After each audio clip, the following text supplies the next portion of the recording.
পশ্চিমবঙ্গ থেকে বাঁক পেল ভয়ঙ্কর ঘূর্ণিঝড় অর্ণব। বঙ্গোপসাগরে 4 তারিখ নাগাদ একটি ঘূর্ণাবর্ত ঘনীভূত হচ্ছে, পরপর সেটি গতি বাড়িয়ে 5 তারিখ নাগাদ কিছুটা ভূপৃষ্ঠের কাছাকাছি এসে পৌঁছাবে এবং শনিবার 6 তারিখ নাগাদ বাংলাদেশের কলাপাড়া, মহেশখালী, চিত্তগং এই অঞ্চলগুলোতে ভূপৃষ্ঠে আছড়ে পড়ার সম্ভাবনা রয়েছে। পশ্চিমবঙ্গে হলদিবাড়ি, সুন্দরবন এবং কলকাতা সাইডে আছড়ে পড়ার সম্ভাবনা রয়েছে, যার প্রভাবে বজ্রবিদ্যুৎ সহ ভারী থেকে অতি ভারী বৃষ্টির সম্ভাবনা থাকছে এবং ঘন্টায় 100 থেকে 120 কিলোমিটার গতিতে দমকা ঝোড়ো হাওয়া বওয়ার সম্ভাবনা থাকছে। মে মঙ্গলবার এই মুহূর্তে আবহাওয়ার গুরুত্বপূর্ণ খবর। দক্ষিণবঙ্গে প্রায় সব অংশে আজ সন্ধ্যা এবং রাতের মধ্যে বজ্রবিদ্যুৎ সহ ভারী থেকে অতি ভারী বৃষ্টির সম্ভাবনা রয়েছে। দীঘা, মন্দারমণি, কন্টাই এবং পাশাপাশি বেলদা, বরিপদ, হলদিয়া এই অঞ্চলগুলোতে আজ বজ্রবিদ্যুৎ সহ ভারী থেকে অতি ভারী বৃষ্টি হচ্ছে। তার পাশাপাশি কোলাঘাট, তমলুক, বালিচক, খড়গপুর, ঝাড়গ্রাম, চাকুলিয়া, গোলতোর এবং চন্দ্রকোনা এই সমস্ত অঞ্চলগুলোতে আজ বজ্রবিদ্যুৎ সহ ভারী থেকে অতি ভারী বৃষ্টি রয়েছে।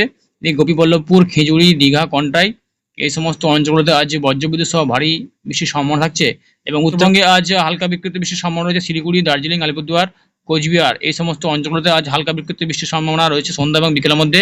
বাংলাদেশের ক্ষেত্রেও আজ সন্ধ্যা এবং রাতের মধ্যে বজ্রবিদ্যুৎ সহ হালকা বিক্ষিপ্ত বৃষ্টি হচ্ছে নাগরপুর, ঢাকা, কাপসিয়া, আগরতলা এবং কুমিল্লা, অমরপুর, মাদারীপুর, ফিরাদগঞ্জ, মতিরহাট, বরিশাল এই অঞ্চলগুলোতে আজ বজ্রবিদ্যুৎ সহ বৃষ্টির সম্ভাবনা কিছুটা রয়েছে।